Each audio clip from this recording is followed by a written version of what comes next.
What's going on, you guys? Welcome back to the Neighborhood Podcast. I'm one of the hosts of the podcast. My name's Kevin Valentin. And I'm the other host of the podcast. My name is Kyle Dabro. Kev, it's good, my guy. What's popping?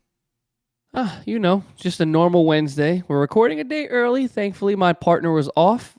It is my girlfriend and I's 4-year anniversary, so shout out to my baby. 4 years down, forever to go. I know normally she doesn't like the shout outs on the podcast because she thinks it's weird, but today is a big occasion. 4 years down the road, it's just kind of crazy that life's going by that quickly.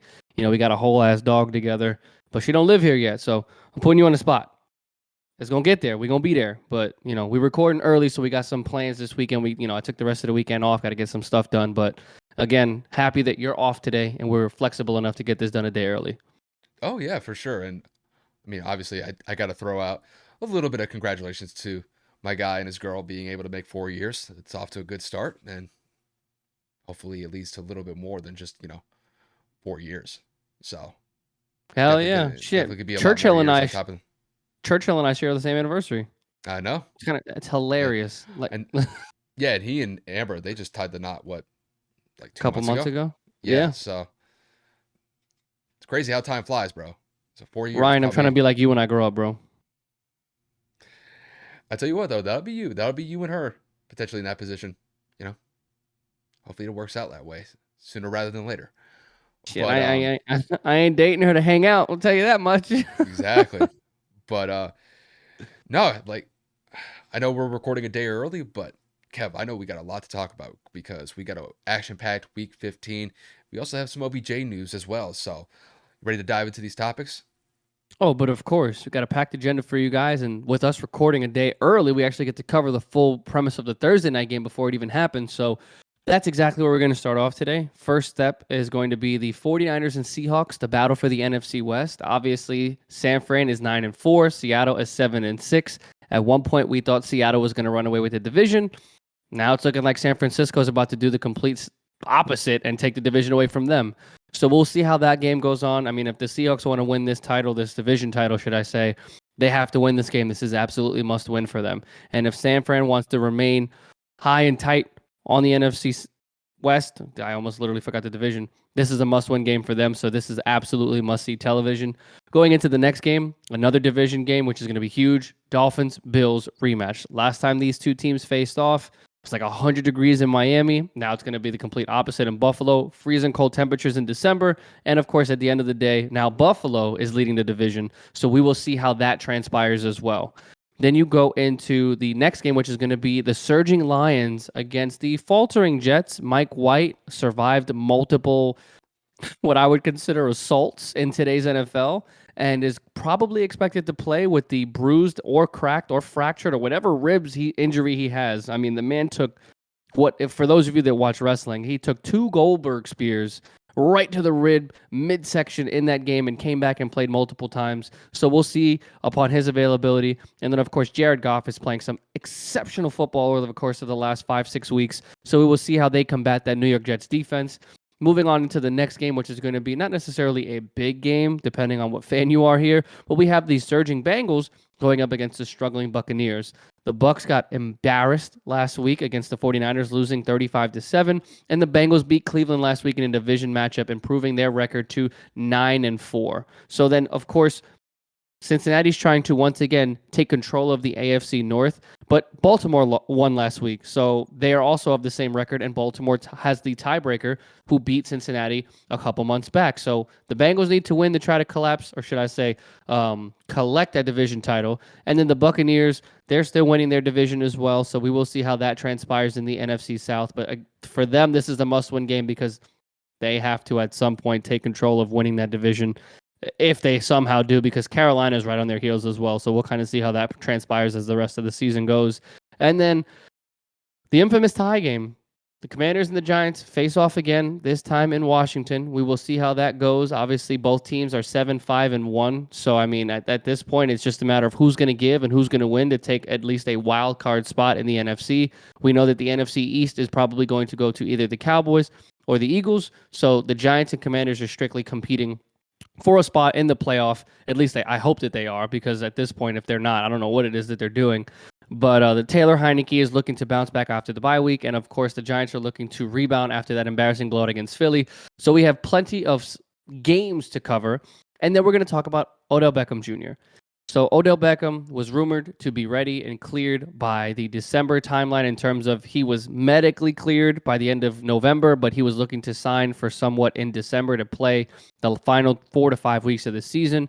Then he was on the shop, I want to say last week, and he had stated that he didn't want to play in the regular season. He only wanted to play in the postseason.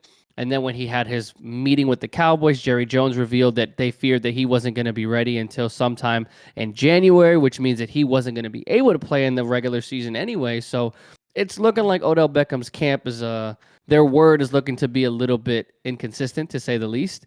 So I'm just trying to figure out what's going on here. Kyle and I have some opinions because obviously the Cowboys end up signing T.Y. Hilton. And then, of course, at the end of the day, the Bills, who were also interested, end up bringing Cole Beasley out of retirement. So it's like, was it because of the injury report? Was it because of what he said on the shop? Either way, Odell Beckham Jr. seems to be in question in terms of his character and, some of the things he's been saying. Nevertheless, we got a jam-packed agenda for you guys, so let's just dive right into it. Kyle, man, this 49ers Seahawks game is about to be crazy. Yeah, because this is essentially going to dictate who's going to pretty much take control of the NFC West at this point. And just to give you guys a quick recap of where both teams stand right now, you've got the 49ers who are coming off a phenomenal win at home, destroying the Bucks, winning by the score of 35-7. It was an absolute runaway of a game. Brock Purdy in his first NFL start. Kev, I don't think you could have had a better NFL start compared to what he just had.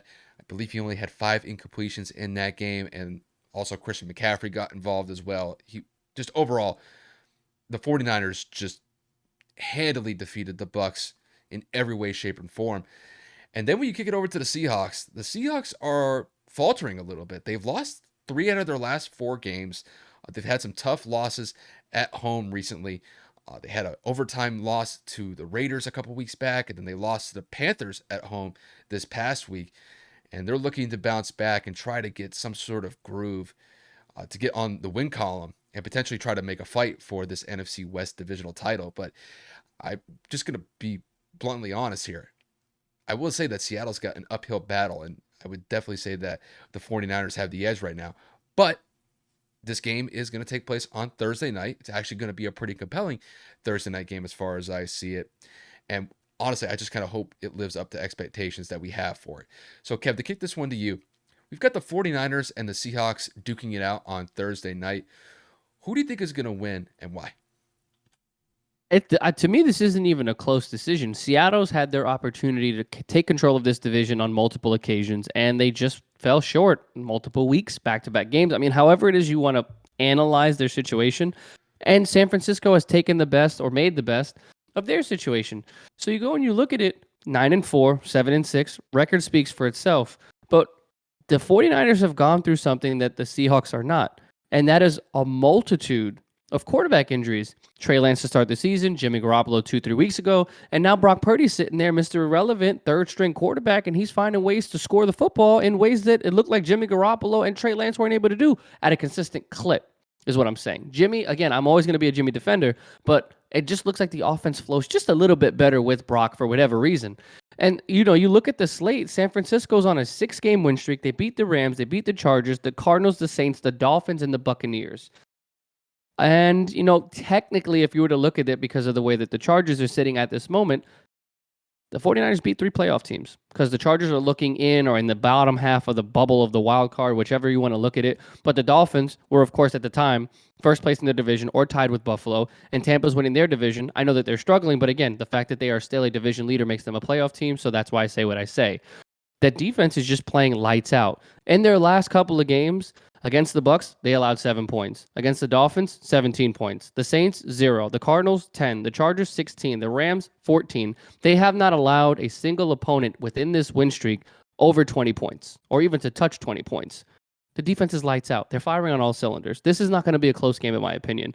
They have the requisite pieces to limit the offense of the Seahawks. They have the pass rush. They have the coverage. They have the linebackers to go in and press the rush of Kenneth Walker. So this really just comes down to who do you have faith in more, San Fran's defense or Geno Smith? So I'm kind of just looking at this, And I'm like, well, I, I want to give the Seahawks credit. I mean, they've been playing solid football this season. They have combat all the doubters, all the naysayers. Geno Smith is coming, trying to, create a campaign to get a vote for the Comeback player of the comeback year. player of the year. Comeback player of the year. I'm sitting here having a complete brain fart. And then Kenneth Walker is trying to prove everybody wrong that, he wasn't going to be able to shoulder the load as probably one of the better backs to come out of this draft class. And of course, DK Metcalf, Tyler Lockett, and that offense is looking to prove Russell Wilson wrong to say we were going to be able to do this without you. So I think that they are out to prove people wrong as opposed to the 49ers are just sitting here trying to say, we're not letting this go. I got San Fran by 10 points here, and I'm just going to say again, I think with the league's best defense, with how Brock Purdy is playing with this offense and how it's humming, even though they don't have Debo, Ayuk is playing heavy. His usage will go up. George Kittle will receive more targets. And of course, Christian McCaffrey, when healthy, has proven time and time again he is a top back in this league. Last week proved it. And against a Seattle defense that's been struggling the last couple of weeks, I would 100% say that he has probably a very big game going for 125 to almost 150. I got the San Francisco 49ers moving on to 10-4. Kev, I'm in full agreement with you on this one. And it mostly has to do with the fact that I just have so much faith in that 49ers defense based on what you just outlined. They've been phenomenal in this win streak. And granted, I do believe that Seattle will give that 49ers defense a little bit of a tougher challenge than what the Bucs were able to present last week. But I'm still of the mindset that that 49ers defense can maintain that Seattle offense led by Geno Smith to maybe 10 to 17 points the way that I see this game transpiring. And, looking at this game just a little bit more specifically, I think there's actually some aspects that favor San Francisco, despite the fact that you have Brock Purdy as your third string quarterback and their offense to a larger extent. When I look at Seattle last week, their defense gave up over 200 rushing yards on the ground to Carolina. And Carolina, granted, they're a sub 500 team, but they're still fighting for a divisional spot in the NFC South to get that top spot in that division. And I'll say this, Carolina did a really decent job running the ball effectively.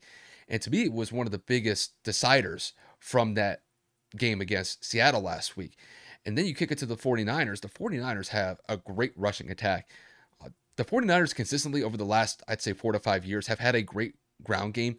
Granted, there have been some injuries in that department over the last couple of years. But when you got Christian McCaffrey in that backfield, and he could be utilized for so many different purposes, running the football, being used in a screen game, he can run wheel routes. I'm of the mindset that Christian McCaffrey is set to have a big day against that Seattle defense. And then on top of that, if you look at Brock Purdy and how he played his first start last week against the Bucs, that's a pretty good start. And the Bucs don't really have that bad of a defense. They have a solid defense on that side of the ball. And I thought that Brock was able to move the ball up and down effectively against Tampa. And when I look at Seattle, Seattle's defense is shaky at best. And they gave up a bunch of points to Carolina last week. And there's a very good chance, knowing how solid that the 49ers offense has been just as far as effectiveness goes for the last couple of weeks, there's a good chance that the 49ers could put up somewhere around 20 to 27 points. These Thursday night games are a little bit tricky to get the offensive outcomes proper just because a lot of times these teams are coming in on 3 days rest at most. So you're not really going to see a high scoring game if you're really big into offensive output. But nonetheless, I think the way that Brock's been playing, he's playing confident. He's playing effective football by not turning the ball over, and he's been really consistent with completing his passes. You got Christian McCaffrey back there, who I think is going to have a big day. Kev, like you said, they're not going to have Debo. I think he injured his ankle, had an MCL sprain on top of it, so he's going to be out for a little bit. But you still got George Kittle, you got Brandon Ayuk, you got Jawan Jennings. I mean, there's still decent targets for Brock to work with. And I still think that he's going to be effective to slice and dice that Seattle defense. The only way that I see Seattle being somewhat effective in this game is two reasons.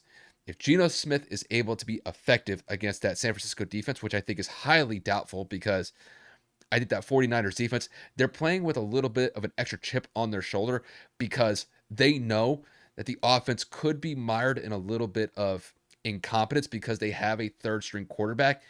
And maybe this is a game where Brock doesn't play lights out like he did against Tampa.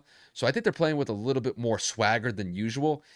And I think that they're really going to put the clamps down on Seattle's offense. And that's despite the fact that I think Seattle has a pretty solid offense. You got Geno Smith, Kenneth Walker, DK Metcalf, Tyler Lockett. I mean, these guys can produce, especially when given opportunities and if they can win those one-on-one battles. But this is a game I don't see that happening.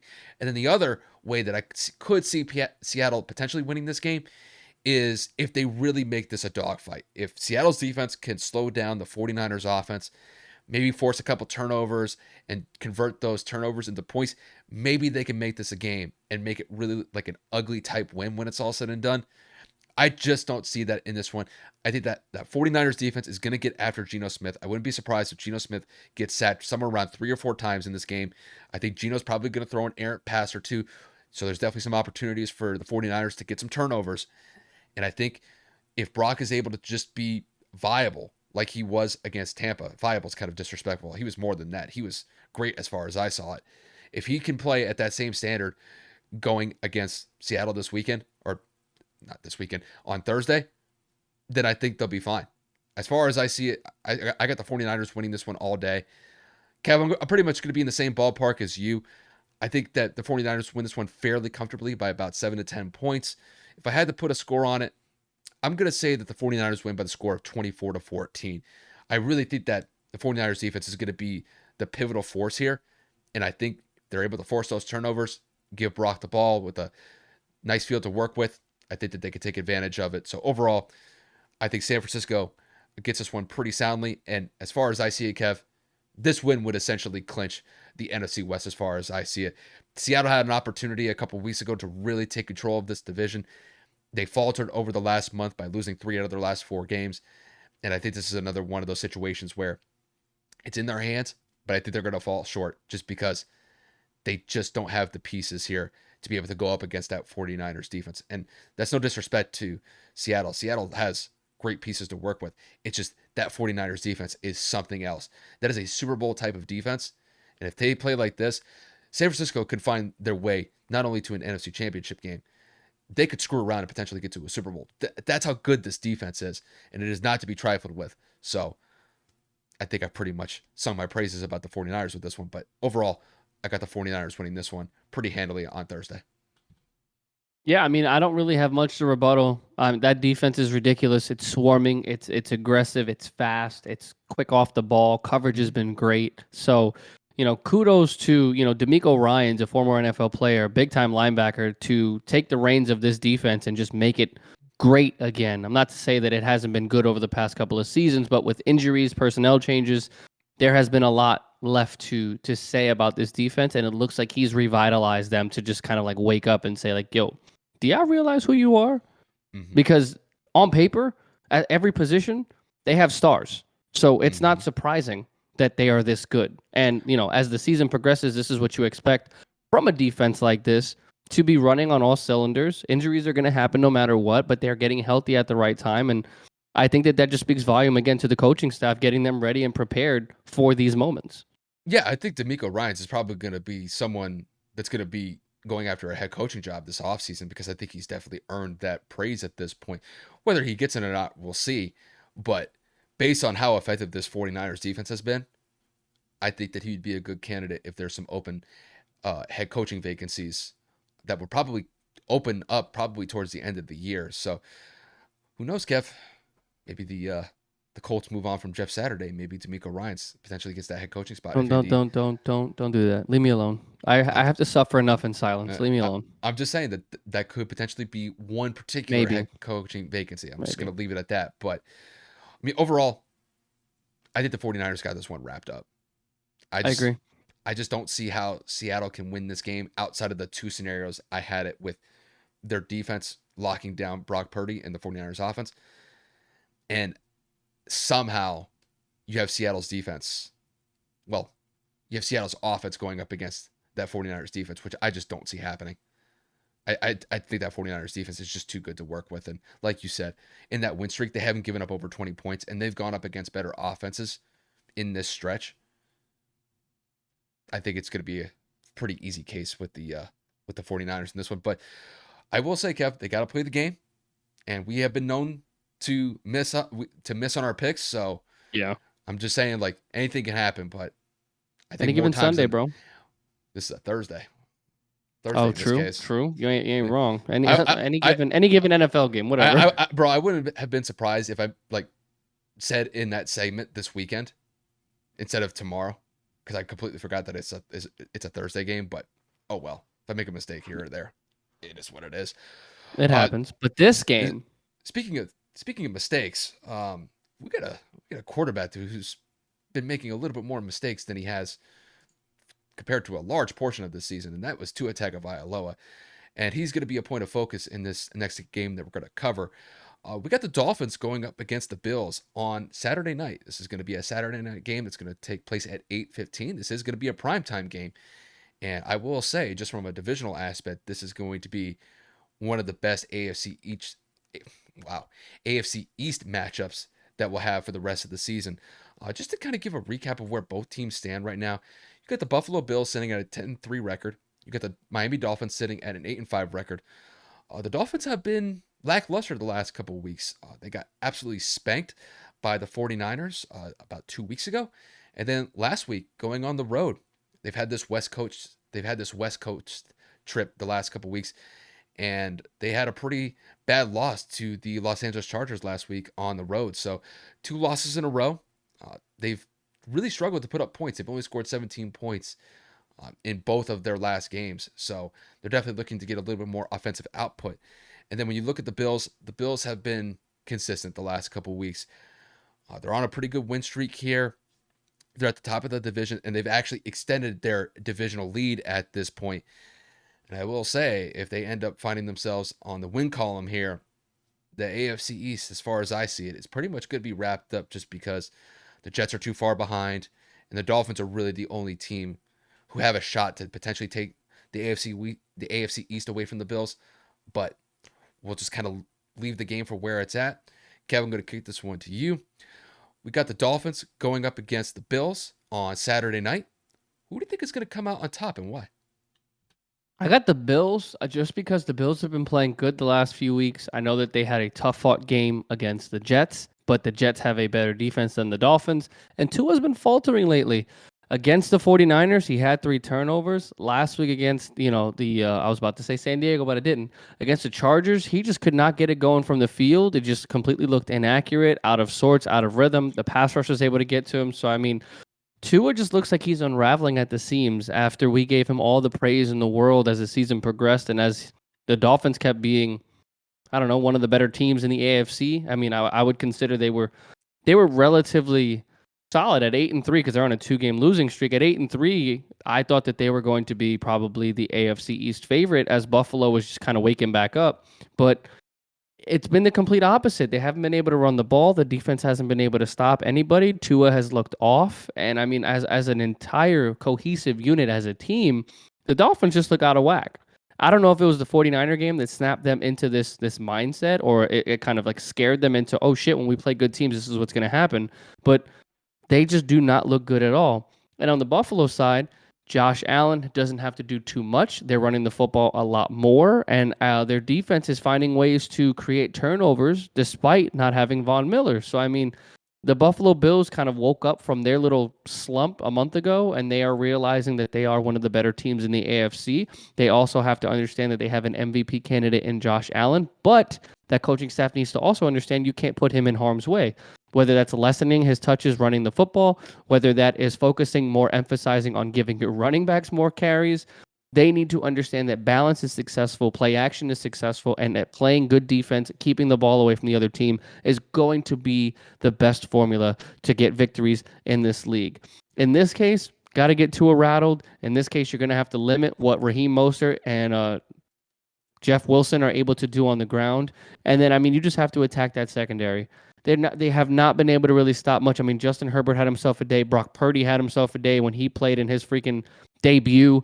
So you really look at it like the last 2 quarterbacks. I mean, obviously apples and oranges between Purdy and Herbert, but they've both been able to pretty much carve up this defense. So I will say safely, I think Buffalo gets this win. It is in Buffalo, so Miami again has to travel back across the country. And I mean, it's going to be pretty cold. I mean, I'm looking at this forecast. It's going to be 32. Miami is used to 70 to 85-degree weather this time of year. So, I mean, like, who knows if that throws them off. There's potential for it to snow. So we will see what happens. But overall, I got Buffalo winning down the stretch. I mean, it is hard to win in Buffalo in December and January as the season progresses. So I think that is going to be a huge favor to why I have Buffalo winning by the score of maybe, I don't know. I'm thinking maybe 31-24, something like that. 31-21, some random score like that. I think Buffalo gets a couple of field goals to make this an awkward score. But I do agree, or excuse me, I do believe that Buffalo comes out and becomes 11-3 at the end of this game. I agree with you, Kev. The only thing I probably disagree is the score. I actually think it's going to be a smaller scoring total for both teams simply just because, like you outlined, it is potentially going to snow on Saturday. I think Buffalo's expected to get like somewhere around 2 to 4 inches of snow. I mean, temperature wise, it's not going to be frigid. It's not going to be like No. 5 degrees, 6 degrees outside. So, there may be a potential for more passing in this game since it is going to be kind of like in the high 20s and low 30s. It's a lot better than single digits, I'll tell you that. But overall, I have too much faith in what the Bills have been doing recently. And when it comes to the Dolphins, Kev, they've been faltering. When I look at Tua over the last 2 weeks in particular, he's been flustered. And that's honestly kind of putting it in a mild manner here. There was a stretch in that Chargers game at one point last week. Kev, he was 4 of 18 with passing the ball against the Chargers at one point. Am I correct there? Absolutely. While we were recording. It was absolutely atrocious to look at that stat line and to see him playing that poorly, which is kind of weird because Tua, he was, as far as I saw it, the midseason MVP with how effective he had been in that quarterback spot for the Dolphins. And the Dolphins had been one of the more competitive teams in the AFC this year because of his stellar play. But he's gone up against, albeit some pretty solid defenses the last couple weeks with the Chargers and the 49ers, and he's come up small. And going up against this Bills defense, I don't think it's going to get any easier. Look what the Bills defense just did to Mike White last week. I mean, if we're just looking at this from a football perspective, they got after Mike White and they damn near killed him. Matt Milano put on one of the most cleanest hits I've seen in quite some time where, Kev, he looked like a heat-seeking missile going after Mike White. If Tua takes one of those type of hits in this game from any player of that Bills defense, it is going to be a very long night for the Dolphins. And if the one thing that the Dolphins can maybe remedy the situation is, they got to protect Tua, because if that Bills defense is able to get effective pass rushes against Miami, it's going to be an uphill battle for Miami as far as I see it. And to kick it over to Buffalo, Buffalo has been on a pretty good stretch here the last couple weeks. They did get a revenge game against the Jets this past weekend. They had that pretty embarrassing loss on the road to the Jets about a month ago. They were able to get that back last week, albeit there were some factors at play that kind of led to the one possession score. Mostly weather had to do with it. 35-mile-an-hour wind gusts. It was a little bit chilly in Buffalo, so you didn't see the offensive explosion that we're usually accustomed to with the Bills here. But when you look at them over the last couple weeks, they've been very methodical offensively. They've been integrating more of the run game instead of just relying on Josh Allen to get the Bills to the promised land by him throwing 40, 45, potentially even 50 passes a game. And I think that's a working formula for Buffalo from here on out. It's getting colder out. We're in that middle stretch of December where weather is going to be a significant factor from here on out. And I think if the Bills want to be that tough, gritty Buffalo type team that we've kind of come them to know for like the last couple years or so, they're going to have to really rely on that run game, because I think it's going to be a pivotal factor for their success to potentially get to another AFC championship and maybe even a Super Bowl if they play their cards right. And in this game, I think the Bills are going to win this one relatively comfortably. I'm not going to say it's going to be a runaway game where the Bills win by 2 or 3 possessions. I do believe this will be a one possession game when it's all said and done. I do think that the Dolphins are going to be able to string along some drives, maybe put up 2, maybe 3 touchdowns in this game. That third touchdown might be a stretch. I'm not going to rule out that the Dolphins can't score against Buffalo, because when you got Tyreek Hill and Jalen Waddle, there's always the potential for Tua to blow the top off of the defense with Tyreek just running straight down the field and beating everybody in their secondary. And when you got Jalen Waddle as your number 2 receiver, it's a pretty good target to throw to. But I don't think that the Dolphins are going to be able to get a lot of explosion plays here from the offense. I think at best they might score somewhere around 17 points when it's all said and done. I got the Bills putting around 24 points in this one. I just think that weather is going to play a factor, so I think that's going to have a much bigger impact than I originally expected before I even looked at the weather forecast. But overall, I think the Bills get this one. They win by one possession. And as far as I see it, Kev, they pretty much would round out the division with about 3 weeks left in the season. So if the Bills get this win, they pretty much lock up the AFC East as far as I see it. And that's how I see this Saturday night game between the Dolphins and the Bills playing out. There's definitely a lot of games that are not official division clinchers, but I mean, like pretty much like locking it in, It's like setting a it in symbolic. stone. It's more symbolic. It's Buffalo's chance at redemption for losing in a close one. Mm-hmm. And I think that again they have that taste saved in their mouth, saying, you know what, we messed up. We had an opportunity to close that out or come back, and we weren't able to do so. But this is where teams get their revenge. This is where teams kind of have that score on their locker. This is where they kind of just remind themselves, we should have beaten them then. It is more important to beat them now.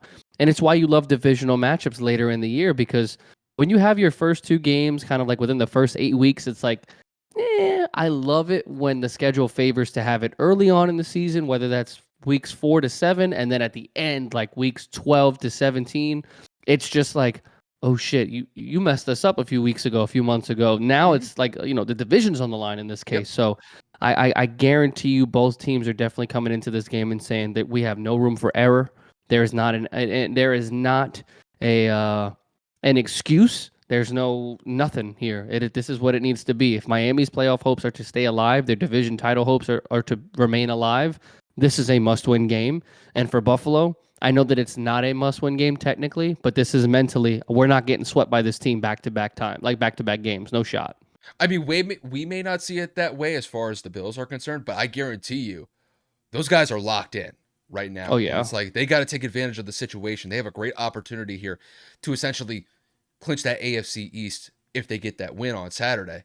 But, I mean, going back to the first matchup of the year between the Bills and the Dolphins, I mean, we kind of have to take weather into account for that game as well because Even though it was sunny as it hell. it was summertime basically. It was 95 degrees outside. And on the turf, it's even hotter. It's probably around It's like 105, 105. yeah, 105, 110 degrees on the turf.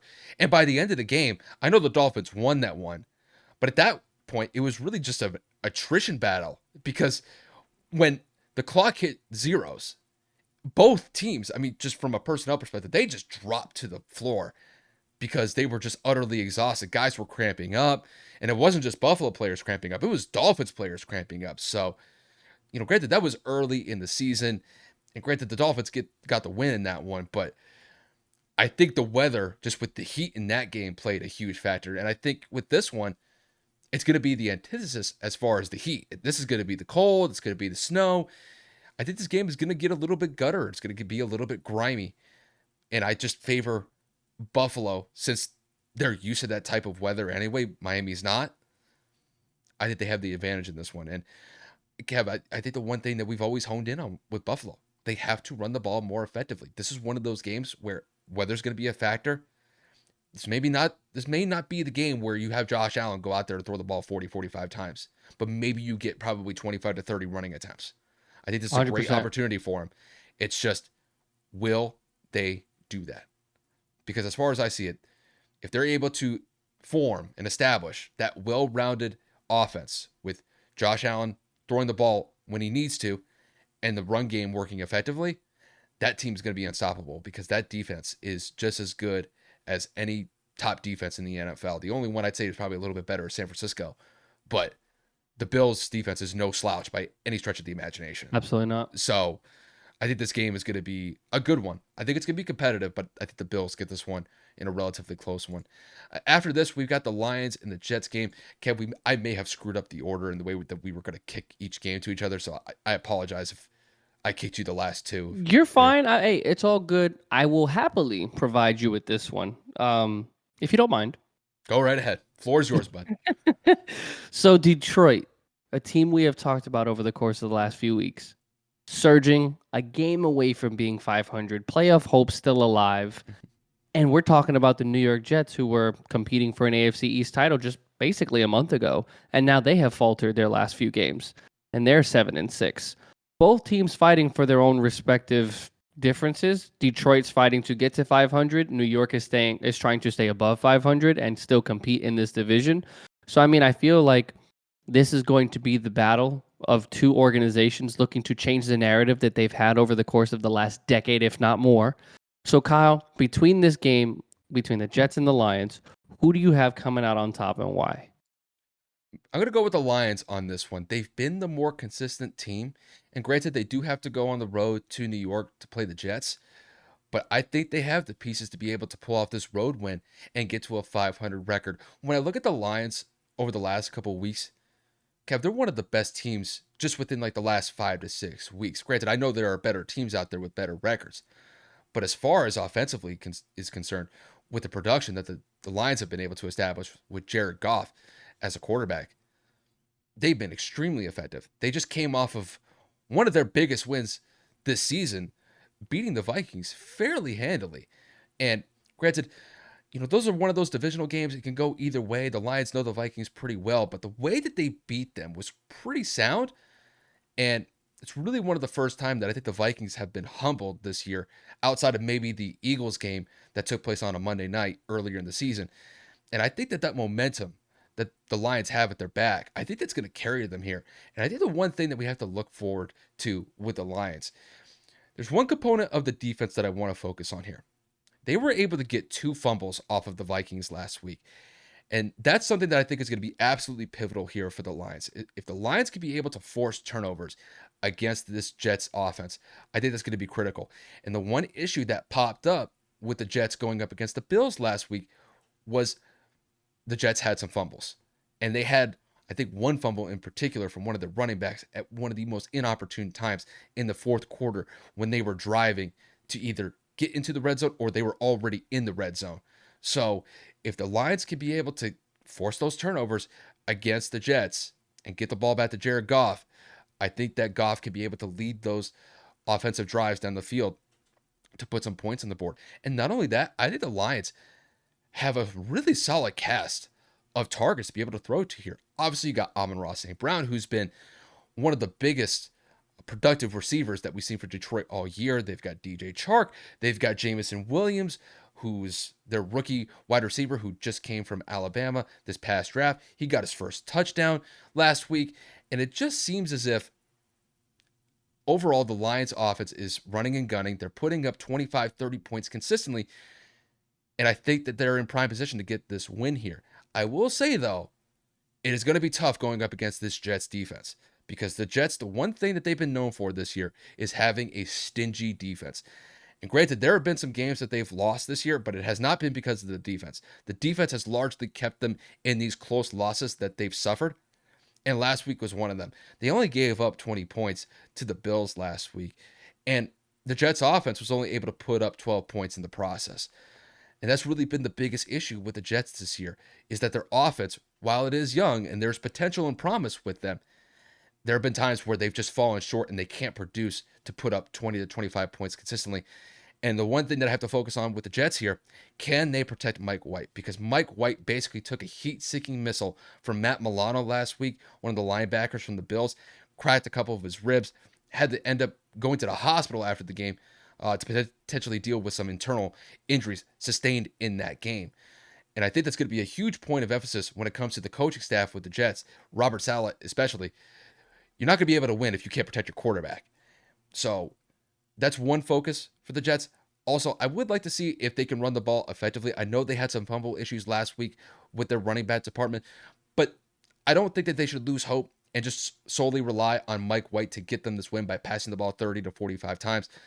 I think they have a pretty solid attack as far as just a well-rounded performance from both their running game and their passing game. And I do believe that if the Jets are going to win this game, it is going to be a balanced attack between Mike White and their running back core as far as I see it. But I just don't see the Jets being able to put up enough points against the Lions here. The Lions have a good offense to work with here. And until they prove me otherwise, the Lions are going to be in prime position to win this game as far as I see it. There's a scenario where I do see the Jets winning, and it would be that defense locking down Jared Goff, forcing him into some turnovers, and then the Jets turning those turnovers into points. But I have too much faith in the Lions offense right now, and the Jets would have to prove me otherwise for me to change my mind on this one. So overall, I've got the Lions winning this one. I do think this is going to be a competitive game. I don't think that either team is going to run away with this one. I think the Lions win this one in a one possession game. I'm going to say the Lions win this one by the score of 28-24. I think it's going to be a 4-point game when it's all said and done. But when it comes down to the end of it, I got Jared Goff making the plays that need to be made for the Lions to get this win. And unfortunately, I just don't see Mike White being in the position to make those plays for the Jets. And that's despite the fact that I think that Mike White, when protected, has actually been very solid for the Jets. I think in this one, they're going to fall just a little bit short. And, with the way I have it outlined, the Lions are going to be 500, and they could very much be in play for a wild card spot in the NFC. That's just how I see it. So, Kev, the floor is yours on this one.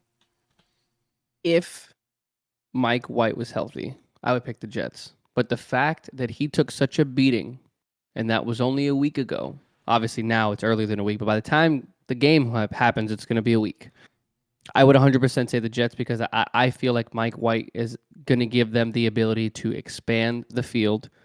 Obviously, Sauce Gardner is a Rookie of the Year candidate, obviously a Defensive Player of the Year candidate as well, depending on who you ask.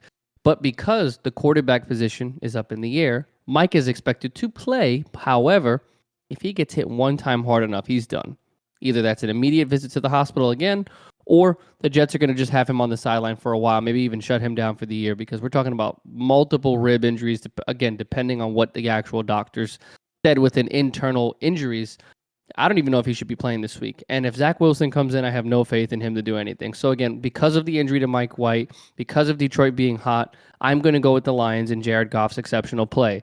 However, I will say that they are going to have to lean more on DeAndre Swift and Jamal Williams because of the secondary of New York. Although they were not able to really slow down Justin Jefferson, although they were not necessarily able to slow down Stephon Diggs, I think, once again, because of the fact that they can spread the ball out to Reynolds, Amon-Ra St. Brown, and then, of course, Jameson, who just came off of injury in his rookie year, I think that gives him too many options to throw the football. Jared Goff has been playing with confidence. He has been playing with poise, and I think that with him actually stepping up to prove the haters wrong, along with Dan Campbell and that coaching staff pushing him and motivating him, because let's not forget, he was tossed to the side by LA the second they had an opportunity to get Matthew Stafford. And look at Matthew Stafford now, injured, and the Lions have a better record than the Rams this season. So, like, who's really winning? I mean, obviously the Rams won the Super Bowl last year, but I'm talking about in terms of better quarterback play as the seasons have progressed. Jared Goff looks exceptionally well. And I mean, like, he looks absolutely incredible. 22 touchdowns to 7 interceptions. That is a great touchdown to interception ratio.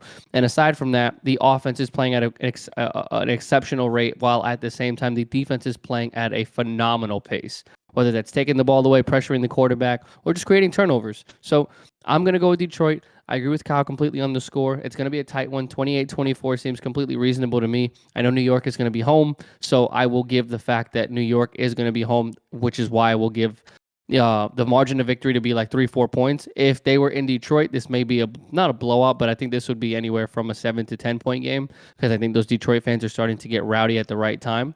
But I got Detroit moving to 500 finally, and unfortunately, that also means the Jets will fall to 7-7, being 500 as well. It's gonna be a fun game, though. I think this is I one of hope those so. game. I think this is one of those games where there may not be a lot of hype, just because it's the Lions and the Jets, and maybe just if you're just a casual fan, this isn't really a game that's gonna knock your socks off. But I will say the way that Jared Goff's been playing the last month or so, he's been extremely effective. And that Detroit Lions offense, they've been very balanced. Their run game with DeAndre Swift and Jamal Williams, it's been very solid. I mean, I had Jamal Williams on my fantasy team the last month or so, and there were multiple games where he was putting 2-3 rushing touchdowns a game. And then on top of that, you got Amon-Ra St. Brown, you got Jameson Williams, who's back in the fold. You got DJ Chark. Like, they got some solid targets to be able to throw to. And I think really when it comes to the Lions' success this year, it's really been predicated on what their offense has been. When it comes to the Jets have been just Kev, I don't really know how to describe this. Like, The Jets have been up here, then they've been down here. They've been up here, then down here. Like, They're you don't riding the emotional roller coaster. Like it's like exactly. good week, bad week, good week, bad week. Yeah, because I mean, they started off fine, and then everything went to hell in a handbasket after that Patriot game where Zach Wilson made his comments about was he responsible for that loss. And sure enough, you got Mike White who came in and did what he needed to do. But I'm just saying, the Lions, I think they got the pieces here to get this done, go on the road and potentially get this win. But the Jets need this one. The Jets have been faltering the Big last time. couple of weeks. And I think if they were to lose this one, I mean, they would fall back to a 500 record. I mean, they got to keep pace with the rest of these AFC teams that are potentially getting a wild card spot. And as it's laid out right now, the Patriots have the tiebreaker over the Jets. So if the playoffs were to end right now, or the playoffs were to start right now, excuse me, Patriots would be in, the Jets would be out. So Jets really got to be on their A game here. They got to be on their P's and Q's if they're going to try to get to an 8-6 record. Just because I think at this point they're going to need that just to keep pace with the Patriots in their own division. And not only that, you got the Chargers to contend with as well in the AFC West. So there's a lot of moving pieces here, and the Jets have their Tight race for the playoff, bro. Tight race. yeah. And these last couple of weeks are going to dictate who's going to get into that wild card spot and who isn't. But I'm not going to say rule out the Jets yet. I'm not going to say rule them out because I know the Patriots got a really brutal stretch at the end of the year. I think the Patriots got to play the Bengals, the Bills, and the Dolphins to close out the year. That's going to be a very tough stretch. So That's tough. there's an opportunity for teams like the Chargers and the Jets to possibly get that last wild card spot. But they got to play up to snuff, bro. They got to. So, Dude, indeed they do. so after this, we got the Bengals and the Tampa Bay Bucks game. So, Kev, I got plenty to say about this one, bro. Oh, don't worry. I got you with the lob. Just make sure you finish at the rim. Dude, we got my boy Joseph going against your boy Tom.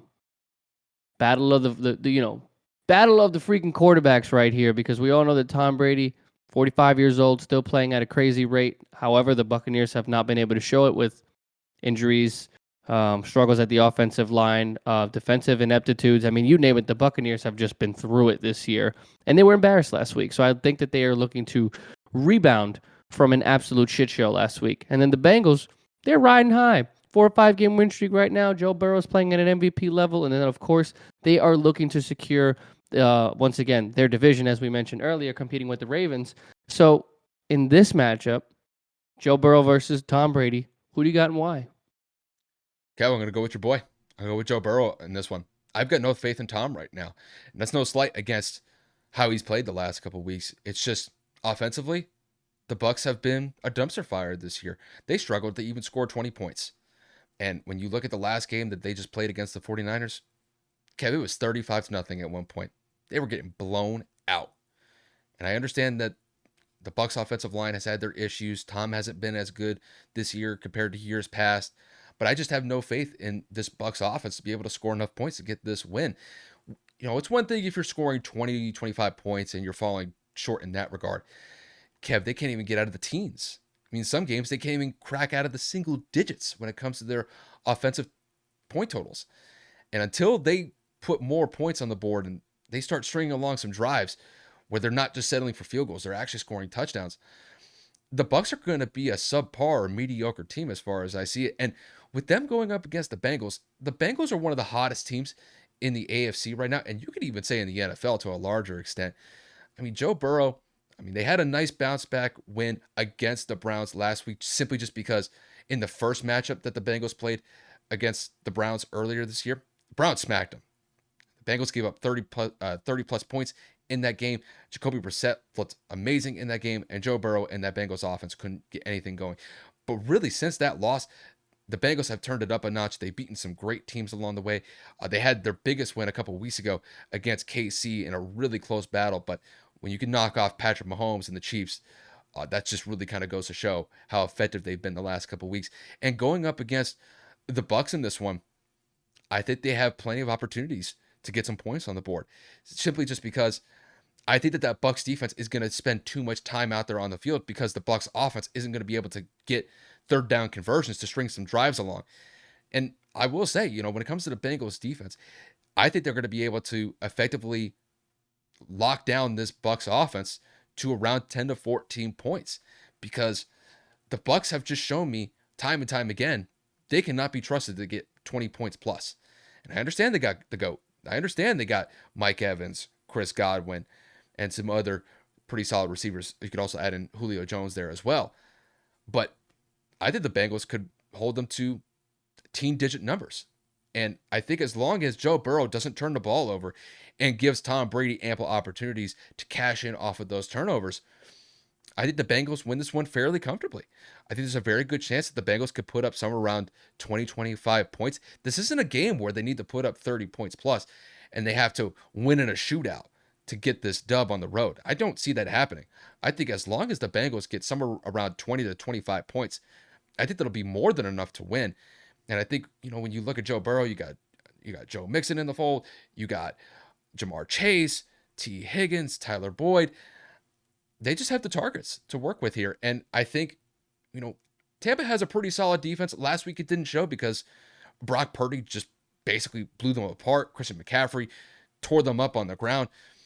Deebo Samuel made some plays as well before he got hurt. And I think Tampa, when it comes to their defense here, they're going to be stretched they're basically going to be stretched to their back heels at this point, because those Bengals players, I think, just have those one-on-one matchups to win at their disposal. And I think more times than not, the Bengals are going to get those one-on-one wins. And I think that's really going to be how this game is going to play itself out. I think when it's all said and done, I think the Bengals win this one probably by about 10 points. They could potentially win this one by 14 plus, depending on how bad that Tampa offense plays. I think if I had to put a score on this one, I'm going to say the Bengals win this one by the score of, let's say, 23-13. I think Joe Burrow could put up two touchdowns on the board. I think they'll get some field goals probably in the second half to extend their lead. And I think they'll be able to force some turnovers potentially against the Bucks. Maybe one interception or two from Tom. But by and large, I think it's mostly going to be the Bucks are not going to be able to move the ball effectively against the Bengals defense. And all the Bengals have to do is lead a couple drives down the field to get some touchdowns on the board. And I think that's going to be the difference maker. When it comes to Tampa, they got to prove to me that they could score. They haven't been able to do that the last couple of weeks, and I don't see that changing anytime soon. There's too much incompetence as far as I see it with the Bucks here. I think the Bucks lose this one fairly handily. And I think with that said, the Bengals would improve to 10-4 on the season as far as I see it. So, Kev, the floor is yours from here on out, bro. Dude, to me, this is a blowout. For the sheer fact, hear me out, third string quarterback last week, right? Absolutely annihilates them. Defense contributes as well. I'm not going to sit here and pretend like it was just Brock Purdy. But Deebo gets hurt. Christian McCaffrey has to shoulder the load. Ayuk only has 50, 60 yards or some odd thing like that. We're talking about Jamar Chase, Boyd, Hurst, and Higgins. Joe Mixon, Joe Burrow. One of the best offenses in the league. And the 49ers won by 28. I'm trying to let the audience think here. If the 49ers can do it with a lesser offense and a better defense, albeit, again, I understand what I'm setting up here. I need people to understand how powerful offense is in this league. If they're scoring at a fast pace, at a high clip, whether or not Tampa eclipses 20 points, that defense is not stopping Jamar Chase and those boys. That defense is not going to slow down Joe Burrow and the confidence that they have right now, the swagger that he presents. I need people to understand how difficult it is to slow this offense down the way that teams need to because of the potential of one of the three-headed monster receivers going off. If worse come to worse, the receivers are having an off day, the Tampa rush defense is not what it once was. I mean, Christian McCaffrey went for over 150 total all-purpose yards last week? Hand the ball off to Joe Mixon. He's a pass-catching back too. Let him get 150, 160 total yards. I mean, it's going to provide the same outcome. It's going to provide the same result. These offensive players that the Bengals have, as long as the offensive line holds for the Bengals, are arguably some of the best players in the league. I would argue that this is probably the best receiving core in the league, and it's not close. The Bengals have an opportunity to take control and really seize the moment and continue to fight for the AFC North, where the Buccaneers have no definitive identity. Are they the injured Bucs? Are they the incapable Bucs? Are they the offensively inept Bucks? Are they the defensive struggle, allow 50 points a game Bucks? I don't know what we're getting here. I know that they had a close comeback win against the Saints, but that's not really saying much when Andy Dalton is their quarterback and they're not really winning any games as well. But when you go up against good teams, the Buccaneers look like crap. Prime example last week. I don't necessarily know how people can make this a closer game than what we're kind of interpreting here, but I got the Bengals by like 14 points, bro. Realistically, if this were to get out of hand by the third quarter, maybe even before halftime, I would not be surprised. Again, this is no slate to Tom Brady, but he has regressed this season, not only because of the lack of offensive line and protection, but because you can make the argument timing of the throwing is off, relationship with the receivers is off. I mean, decision making is off, but we have talked about this a multitude of times, and I'm not going to go into the tangent. When you don't have time to throw and your offensive line is consistently getting beat, I mean, Kyle, what's that offensive lineman's name? Donovan Smith? Yes, sir. We're talking about the worst guard in football. Tackle. Excuse me, the worst tackle in football. You can look up the numbers yourself. He's absolutely atrocious. But because of the lack of depth that Tampa has, the only option. So when you leave players like that on the field and you expect them to protect the greatest quarterback of all time at 45, the results are going to be pretty obvious.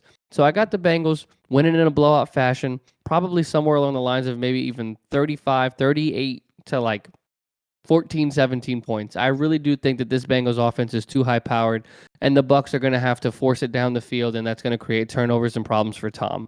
So I got the Bengals moving to 10-4 as well. I mean, Kev, since you brought up Donovan Smith, bro, he's basically the equivalent of an easy pass lane on a highway.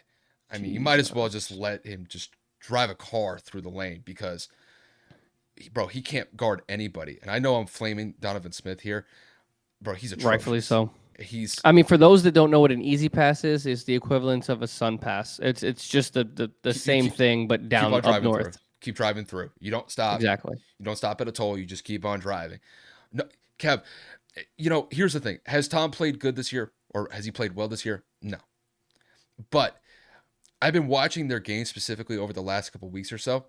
He's getting the ball out so quick because he knows if he stands there for 3, 4, 5 seconds to get the ball out, there's going to be a holding penalty. And more times than not, it's probably going to be Donovan Smith. Kev, I've never really seen a scenario like this where Thomas had to deal with such little time to throw the ball not because of the pass rush, but because he's in fear of, if I don't get this ball out quick enough, we're going to go back 10 yards because of some sort of holding penalty on the offensive line. And I think that's really been the biggest downfall for the Bucs this year.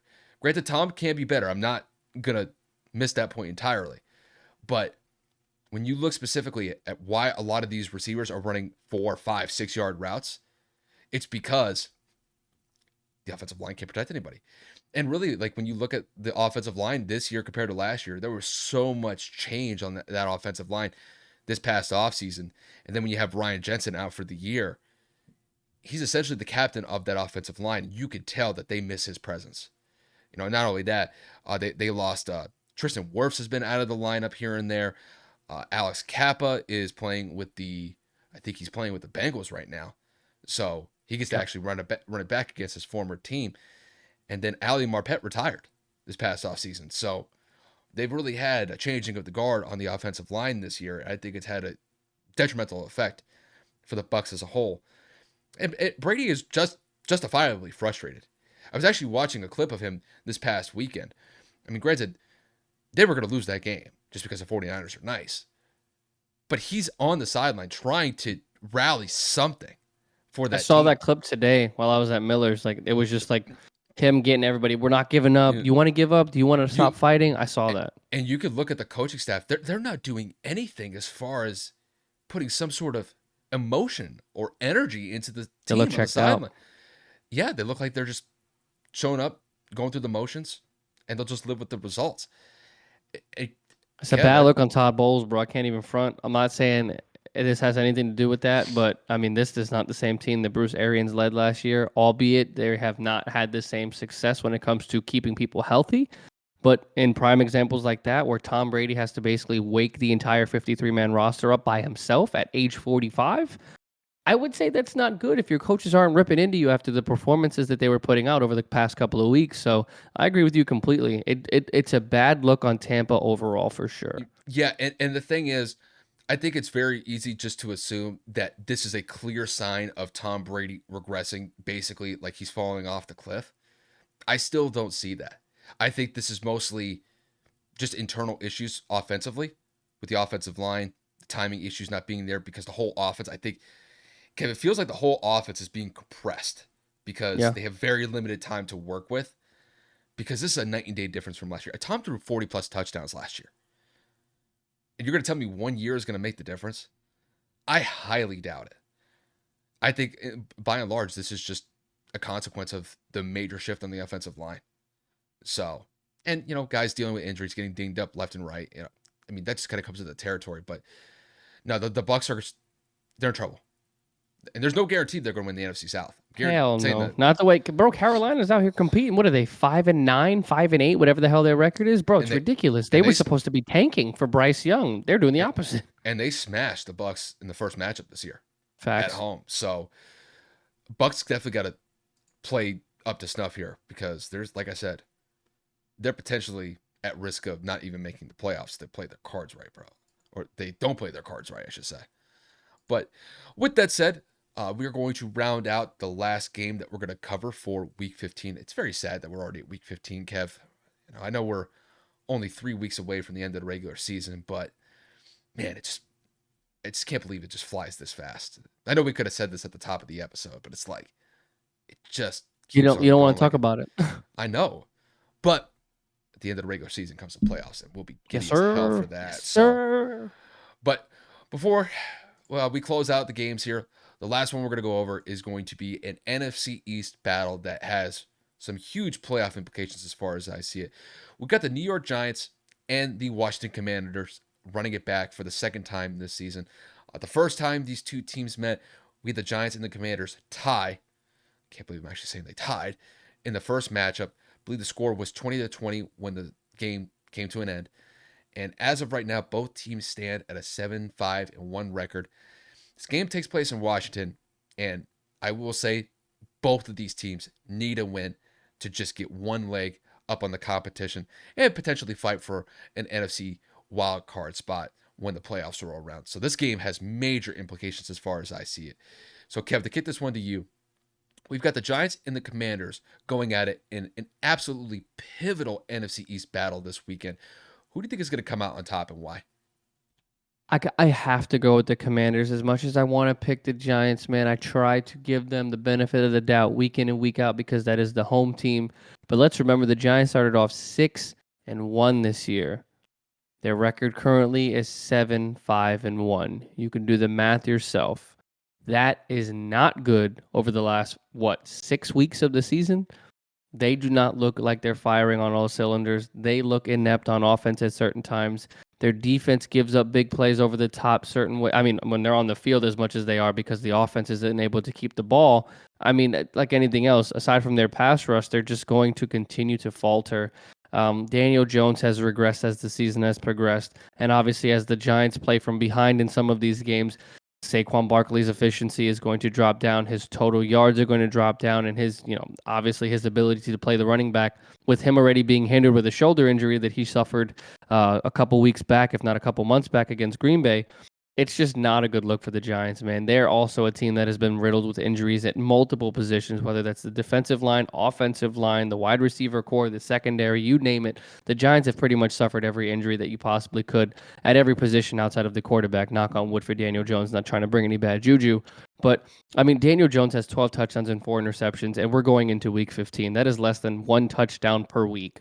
That is absolutely atrocious. We know that Daniel Jones provides a different level of offense when he is able to escape or design, or there is design runs for him with his legs. But outside of his ability to escape the pocket, there has been a lot of question in his ability to throw the football at a consistent clip. I mean, he has not looked good the last couple of weeks, like I had said. I mean, when you put the ball in his hands and you kind of take Saquon out of it, he's not the best quarterback with the opportunities that have been presented to him. And I think that's probably why the Giants front office did not want to pick up that fifth-year option. But if he doesn't play well, obviously, like anything else, if the quarterback doesn't play well, the team doesn't do good. But when Daniel Jones is most successful, it is when he is throwing anywhere from 200 to 250 with over 75 yards on the ground. Saquon's going to have over 80 to 100 yards, and the defense is able to pressure the quarterback and create turnovers. If that does not happen, I think that the Commanders could 100% run away with this. Taylor Heineke's been playing good. Terry McLaurin's been playing good. Curtis Samuel, Brian Robinson. I mean, you name it. The Commanders have done everything they needed to do. Chase Young is questionable for this game, so we will see if he plays. And there's a couple of other players on the injury report to be monitored for. But again, it is Wednesday, so we're not going to look too deep into it. I would assume that Chase is going to play with it being week 15 and him being held out the last couple. I mean, Kyle, correct me if I'm wrong. Did Chase play last week? No, he had the bye week. They had a bye last week. So Chase Young is supposed to be slated to make his season debut this week against the Giants. You add somebody like that for either 40 to 60% of the snap counts on the defensive side, that is another pass rusher that the Giants have to worry about and somebody that Daniel Jones needs to be aware of. Because if you look at 99 on the field, you know he's coming for you. And I think that's going to get into the psyche of Daniel Jones and the ability to throw the football. So I got Washington. I don't want to say it's going to be a blowout, but I don't think it's going to be close. I think it's going to be anywhere from 10 to 13 points just because I think that the Giants just have too many injuries to combat at the receiver position. And of course, like I had just stated, the ineptitude of the offense, they haven't necessarily been able to move it consistently enough for me to give them the benefit of the doubt. I got the Commanders, especially coming off of a bye. People are rested. People are able to move forward. And I think that they move on to 8-5-1, and they are getting closer to a playoff berth. You know, the crazy thing is when we first covered the first match that took place between these two teams, Kev, we had this game as an absolute runaway for the Commanders. And it was simply just because, from the injury perspective, the Giants were just riddled with injuries. I mean, I know that there have been plenty of teams throughout the NFL that have been just absolutely decimated by injuries this year. The Giants are at the top of that pecking order just because, from an offensive perspective, they've been just absolutely demolished by injuries. Their whole wide receiving core is basically a shell of itself compared to what they started with this year. And I think, when you look at this game, I got to favor the Commanders in this one, and I keep bringing up the same injury bug issue. I just don't believe the Giants have enough personnel to be able to combat what the Commanders did. Granted, they did enough to get a tie in the first matchup, but I think the fact that this game is taking place in Washington instead of New York this time, I think the energy that the fans in Washington are going to bring for the Commanders, I think it's going to be a factor at play, and I think that Taylor, Heineke, and that offense, and you could say the defense as well, are going to feed off of that energy to get them this win. And this is an absolutely pivotal game for both teams here because, as far as I see it, whoever really wins this game, they dictate their path towards potentially getting an NFC wild card spot. Because, when you look at the rest of the NFC, when it comes to even their own division, one of these teams at the top, either the Cowboys or the Eagles, are going to get the division, but the team that finishes in second is going to get a wild card spot. And then after that, it's going to be a fight for whoever's going to get those last two wild card spots. Now, it could be that the Commanders and the Giants could even potentially duke it out to where both teams end up going to the playoffs. But based on where both teams stand right now, I don't have faith that the Giants are going to be able to make the playoffs simply just because their offensive effectiveness has gone down because of the injuries. Saquon is not as effective because of the injuries, like Kevin had just stated. And I think when you're going up against a defense like the Commanders, who have really been solid, I'd say over the last month or so, I just don't believe that Daniel Jones is going to be able to put the plays together for that Giants offense to put up enough points on the board to get them this win. Granted, it was enough to get them a tie last time, but they're going to need more than that because they can't settle for another tie.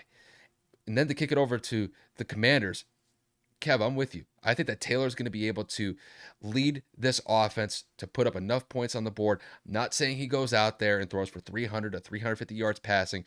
Looks like Patrick Mahomes out there. They don't even need that. But if they can get relatively consistent passing from him, if he completes somewhere around 60 to 70% of his passes, doesn't turn the ball over, and is able to effectively hit his targets throughout the game, I think that's all they need. And also, they do have a solid run game to work with. You got Brian Robinson in the backfield. I think, you tie those factors in offensively, they're going to be able to put up points on the board. I will say, though, there's one thing that I have to focus on with Washington, and that's if they can get past this Giants defense. This Giants defense, give them credit. They had to make the Commanders earn that last touchdown drive in the first matchup, because the Giants were winning late in that game against the Commanders in the first matchup. It was Taylor Heineke and the Commanders offense that actually tied the game with a late touchdown in the fourth quarter that eventually sent it into overtime. If the Giants were able to win this game, it would really be on the backs of their defense. Their defense has really been the pivotal piece to their success this year, because a lot of these games that they've won, they've been one possession games, and they've been games where the offense has only put up somewhere around 17 to 23 points. It's really been the defense that has stepped up and limited opposing offenses to pedestrian performances. And I think if the Giants were to win this game, they'd have to force some turnovers off of Taylor Heineke, and then Daniel Jones and the offense would have to, I would say, try to manage some sort of points from it. But I think points are going to come at a premium in this game, just because I think both defenses are going to play up to snuff in this one. But I got the Commanders in this one. Like I said, I think the energy that the home crowd is going to bring is going to be a factor. I think the whole team is going to feed off of that. And I think just the overall energy they bring into this game, on top of what they have schematically based on what the coaches have in the playbook this week, I think the Commanders win this one in a relatively close game. I don't have this as a runaway game. I still believe the Giants are going to make this close because of what their defense has been able to do time and time again this year. So as far as I see the score being, I'm going to say the Commanders win this one by the score of 23-17. I don't think it's going to be that much different based off of what we saw in the first game between these two teams. But like I said, I think the Commanders have the edge at home, and I think they'll be able to do just enough against this Giants defense to put up enough points on the board. And I think their defense will slow down Daniel Jones and the offense enough to where I think they'll limit them to about 17 points. But I got the Commanders winning this one. They would improve to 8-5-1 on the season. And at that point, their path to the playoffs is entirely in their hands. And how they want to dictate the outcome, it's going to be based on how they play the last couple weeks from here. But that's how I have this game playing out. It kind of sucks that we're sitting here talking about the last couple of games being dictated based off of injury, based off of kind of like what they've had to go through offensively, defensively, whatever the case may be.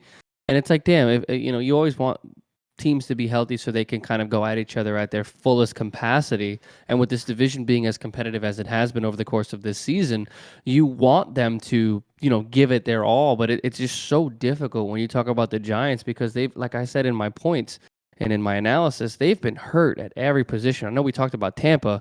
They had a couple of secondary issues. They had a couple of offensive line issues. But for the most part, they've been relatively healthy outside of that, and like a couple of banged up receivers like Julio and Godwin. But they've been back. Their secondary has been dinged up from time to time, but it hasn't been season-ending injuries for Tampa's secondary. They've been like maybe out 1 or 2 weeks. They've been able to come back from those injuries. When it comes to the Giants, though, the Giants have not had that type of, what I would say, luck. Or fortune. Yeah, exactly. Wan'Dale Robinson out for the year. I mean, Kenny Golladay. Xavier McKinnon broke his hand. What was it? Snowmobiling or something like that, or whatever. I think Javon Thibodeau has been in and out of the lineup. He's one of their rookies that they drafted. Javon Thibodeau, yeah. He's been in and out. So it's just, so is their offensive lineman. It's just been nuts. Yeah, bro. And honestly, I give Brian Dable a lot of credit just for being able to stabilize the team enough to put them in a position where we're halfway through December, and there's still a chance that they can make the playoffs.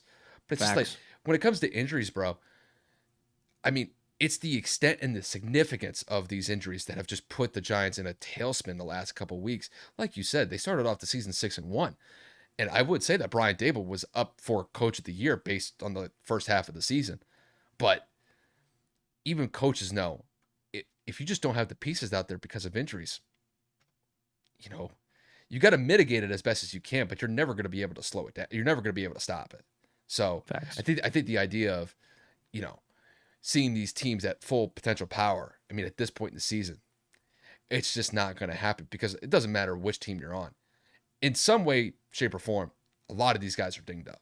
Nobody's necessarily truly 100%. I mean, I actually have that from personal experience as well, but overall, it's really just try to mitigate the injuries as best as you can. And if you don't have the pieces out there to run it, hey, it's next man up. You got to be able to step up and make the plays. So I think when it comes to the Giants, that's their mentality. It's going to be next man up, and they got to be able to make those plays. They got to make it when it counts.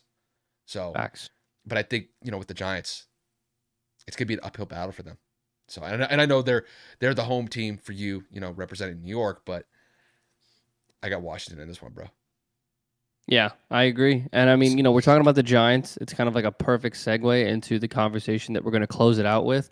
And that is going to be the drama and news circling around Odell Beckham Jr. Let me. Kyle, I know that you had read a report just before we started recording. So I will let you lead with that just so we have the most recent information to kind of go off of. So if you could just Yep. give me that just little blurb. Yeah. So we're gonna talk a little bit about the Odell Beckham news. We're gonna make a quick update on his status. I was reading an ESPN article Wednesday afternoon, and it was highlighting where Jerry Jones stands on Odell Beckham at this point. Uh, he was asked by a couple of reporters about whether or not that the Dallas Cowboys were going to make a move on Odell, and he said he didn't really want to get into it, but he did say stand by, just based on potentially making a decision. And there have been reports circulating that the Cowboys are going to make a decision sooner rather than later when it comes to potentially signing Odell Beckham or not. And when it comes to the Cowboys, just to kind of point this out, they did sign a veteran wide receiver, T.Y. Hilton.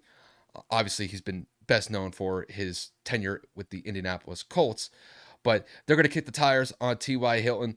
And I think a lot of this has to do with the fact that at first I think the Cowboys had some doubts when it came to Odell's availability. And there may have been some quotes in the past on the shop where maybe OBJ may have, I guess, simmered the potential interest in him with some of his comments on the shop. But nonetheless, it's Odell Beckham Jr., and there's always a potential for a team to go out there and sign him, especially if they're gearing up for a playoff run. So, Kev, I know we got a lot to talk to. We got a lot to talk about when it comes to this Odell news, but let me just ask you this straight up.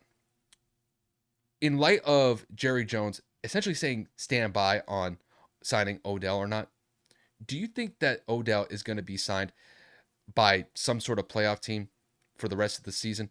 Or do you think it's more likely that he may sit out and may not sign until after the postseason's over with? I mean, just based off the information that we have in front of us, based off of what we've seen with the teams that were interested in the transactions that they've made as the season has closed, T.Y. Hilton again signs with the Cowboys, Cole Beasley comes out of retirement and comes back to the Bills. I mean, I don't necessarily know what I'm supposed to feel here. Odell Beckham was on the shop, a show that LeBron James has on HBO Max or HBO, whatever the hell the company is, and they're talking to him about not to ask your definitive decision, or we're not trying to get an answer out of you, but do you have an answer in mind, and what are your thoughts on playing for the rest of the season? And again, I'm paraphrasing, but he basically had stated, I could play in the regular season, but for what?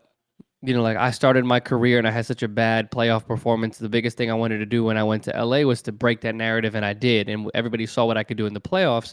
And he goes, "That's when I shine brightest. That's what I want to do. I want to prove that hate wrong again." And how I interpreted that was, I'm too good to play for the regular season. Whether you sign with the Cowboys, the Bills, the Giants, the fucking the Texans, there are multiple people in that receiving room that are busting their ass just to be on this team, and practice squad players that are competing every single day just to be noticed and kept. And you think that you are too good to play the regular season while teams are fighting for playoff berths. Like, I'm not saying that Dallas is going to lose a playoff berth, but nobody's clinched other than the Eagles. If you go to the Giants, you think you're just not going to play, not going to help them, and if they make it by the skin of their teeth, you're just going to take reps away from receivers that have been giving it their all year. Same goes for the Cowboys. Same goes for the Bills. Like, what are we talking about here? We're not talking about Odell in New York after the crazy catch against Dallas on Monday night. We're not talking about Odell when he got drafted out of LSU and the hype that he had with his capabilities, with his vertical leap, his ability to catch one-handed. I mean, his route running, you name it.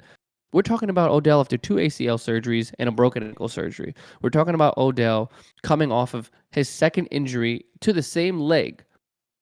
We're talking about Odell Beckham, who is just not the same player that we all know. And if I'm a multi-billion-dollar franchise that is looking to make an investment in a player to help my organization and team compete for a championship, but then he goes and makes public statements like that to basically look like he's too good to come back, I don't want to sign him. And I think the actions of these organizations in signing elsewhere goes to show that's exactly what they're they plan on doing. I think Jerry is playing devil's advocate because we don't know what Ty is going to be able to provide over there. He hasn't played all year, and last year he was injury ridden with the Colts. That's just his unfortunate mo as he got older. It's just that's what he's known for, which is just injuries. If Ty gets hurt in those 4 games or 5 games, whatever's left in the season, of course I'm sitting here drawing a blank. We're going into week 15. There's got to be 3 games left, right, Kyle? Well, this would be there would be 4 games going into this week, but after this 15, week, 16, 17, there'd be 18? 3 games left after this week. Okay, so I'm just thinking like I if Ty unfortunately would have kicked the tires like Kyle said and he gets hurt, then I see them going after Odell because they don't have an option. But if Ty plays relatively well or just, plays consistent, I don't see why they would sign another receiver, which is another mouth to feed, another ego to feed. And of course, that's going to deal with the the off the field drama. How do you feel about what Jerry said? Now that you're a part of this organization, are you ready to play? Oh, well, we heard what you said on the shop. Are you going to give this team an opportunity? Blah, blah, blah, blah, blah, blah, blah. So Odell at this point to me should just can it, shut up, and work out for teams as he gets healthier because apparently he's not technically even ready. According to the Cowboys reports when they worked him out, I would just say Odell needs to sit back and shut up and just kind of just work out after the season. I really believe that he put his foot in his mouth and he ruined his opportunity to compete again. And again, just because he sits out this season doesn't necessarily mean that teams are going to be immediately interested. He wants commitment. He wants money. He wants long term. After what you just said, I really don't know if I would if I'm a competing team in the NFL. I don't know if I want somebody like that in my locker room. Honestly, I really don't. I think it kind of depends on the circumstances here. And the way that I see it is obviously I know Odell wants to get a long-term deal settled. But maybe this is one of those scenarios where, look, you may have to put that to the side for right now, and you may have to go out there and potentially prove it to a team that could sign you for a postseason run. And obviously, right now, there's no guarantee that any team's going to sign him just for a playoff run. I think they definitely want to see what he could provide throughout the regular season. I mean, what's left of it, there's not that many games left. But nonetheless, if somebody's going to make an investment on him, they have to see what he's capable of going into the playoffs because I mean, if you were just to sign somebody off the street like Odell for a playoff run and you haven't seen what he can do in the last couple weeks of the season, man, you're taking a big gamble that could work against you, even if you are a high-end playoff caliber team. I mean, when it comes to Odell Beckham, look, Kev, like I can't deny this with Odell. I mean, Odell is still one of the most highly regarded receivers in the NFL. And I understand he's coming off of an ACL tear last year. But if you look at that Super Bowl game before he tore his ACL, he was pretty effective for the Rams. And there were multiple games last year where he stepped up pretty big for the Rams. I understand that they had Cooper Kupp, probably the most productive receiver that we had in the NFL last season. But nonetheless, Odell found a very good role with the Rams, and he definitely made the most in that Sean McVay offense.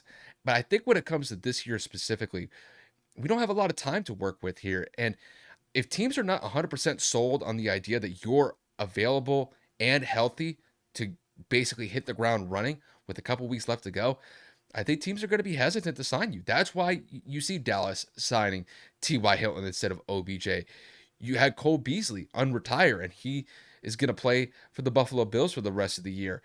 And those were two of the top teams that were going to potentially bring Odell into the fold. I know the Rams were thinking about potentially bringing him back, but it really wasn't worth it in their regard because, let's face it, the Rams have been an absolute disaster this year compared to winning the Super Bowl last year.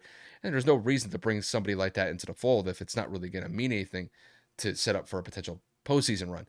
So, Kev, I mean, I fully understand where you're coming from with him basically shooting himself in the foot with the comments that he made on the shop. Yet I still see a potential for somebody signing him, a team that could potentially make a playoff run. Because let's say, God forbid, like the Bills, the Vikings, the Cowboys, like they lose a big wide receiver in their wide receiving core, they could look to Odell as an insurance policy.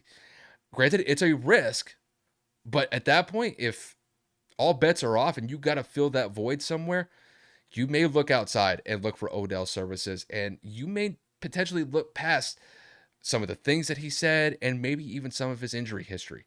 Because look, I think right now, if I had to say, I think Odell is probably 75, maybe 80% of what he was last year before the ACL injury.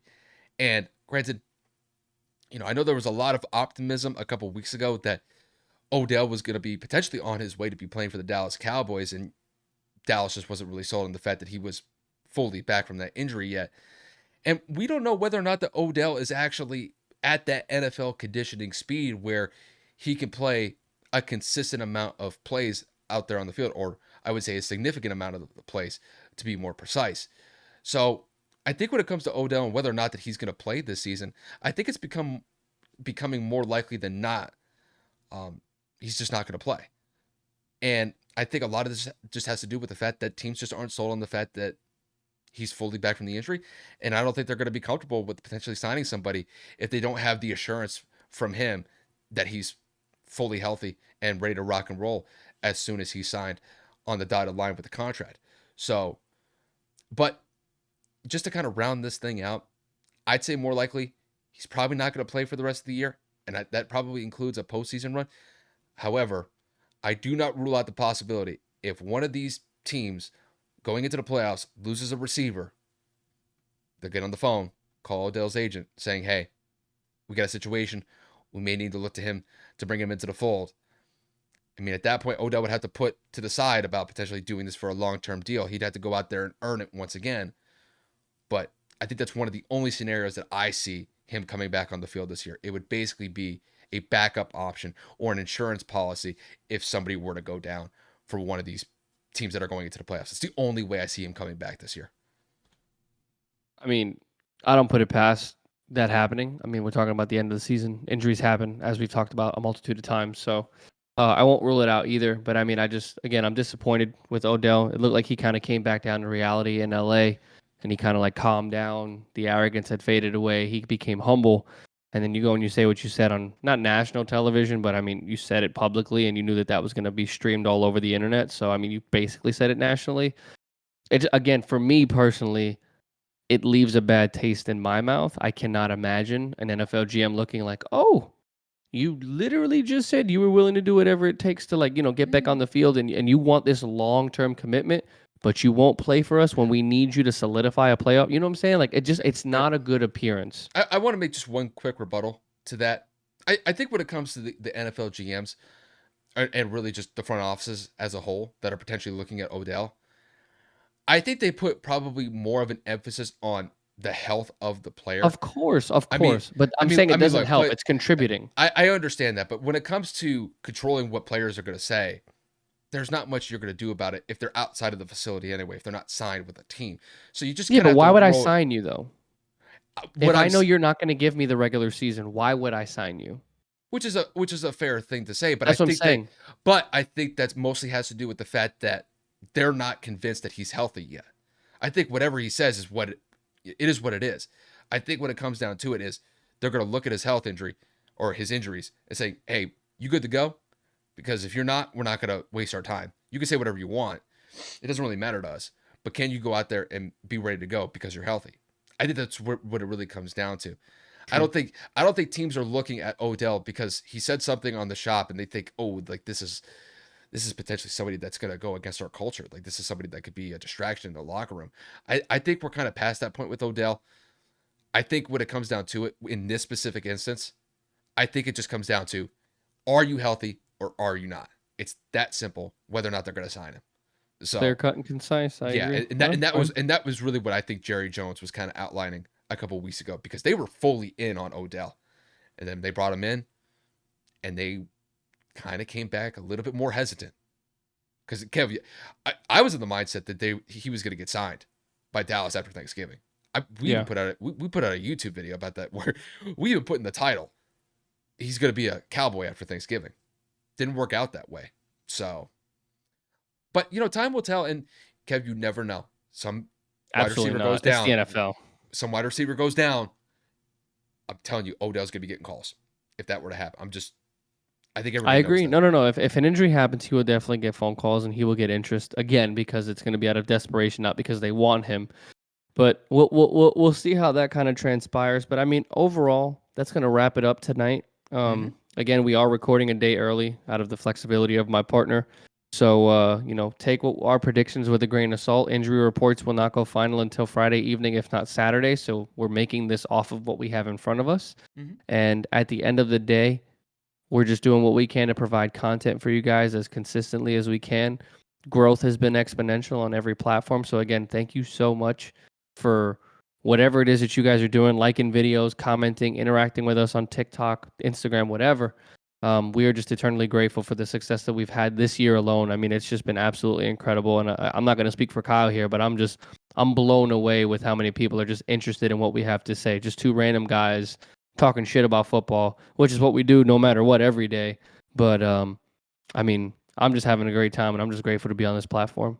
Yeah, honestly, we could probably rename the podcast just two schmucks in two apartments. Like literally, like that's what this has kind of become. But honestly, bro, we're 150 episodes in, and I know like we've been doing this as a conjoined podcast for almost 2 years at this point. But no, I mean, like Kev said, I mean the growth and the support has just been phenomenal for the last couple months, and I just appreciate the fact that people are taking time out of their day to at least just give us a chance. Honestly, that's the only thing I could ever hope for, and the fact that people have been willing to give us a chance to at least just peruse the content that we have, just over the moon about that, and hopefully that continues support.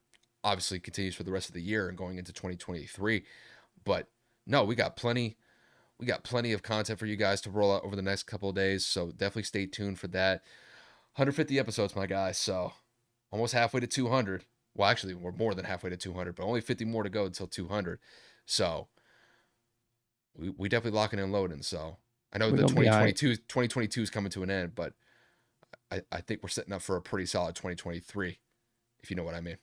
Oh, absolutely. It's on to bigger and better things. I mean, we're just excited to what we see right now. It's only going to be better next year as content rolls, quality of life improvements. I mean, like Kyle and I are just grinding every single opportunity we have in front of these microphones, and we're just doing what we can to bring you guys information with our opinions tied into it. So, again, we're having fun with it. You guys are showing us love. So until that stops, we're gonna continue to do this thing.